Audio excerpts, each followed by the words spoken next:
pa dyan. Asan na yung librong pinapabasa ko sa'yo? Ha? Isa games ka ng games. Basahin mo na, dali. Boring naman po kasi yung libro. Inantok ako. Boring. Ganda-ganda kaya niyan. Paborito kayo nung bata ako eh. Sige na, basahin mo na. Huwag kang tamad-tabat mo. Games ka ng games. Sige na. Oh. Ano nangyari? Naayos ko lang. Noong unang panahon, Nung unang panahon? Ano yan?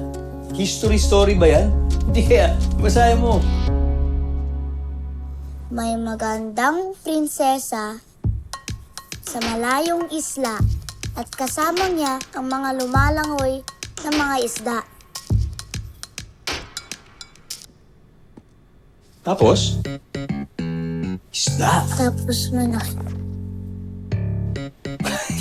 Kung hindi naman yun nakasulat dito, wala namang isda eh. Ikaw naman, oh. Boring po kasi itong libro. Kaya pinaganda ko yung story. Diba ayos na, oh?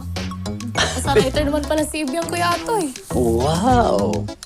Galing ka pala gumawa ng kwento. Ano nangyari sa isda? Tapos, pagkatapos, ano nangyari po? Atoy, Father, sakto! I-deliver ko sana tong sutana mo. Di kasi na-pick up ni Queenie.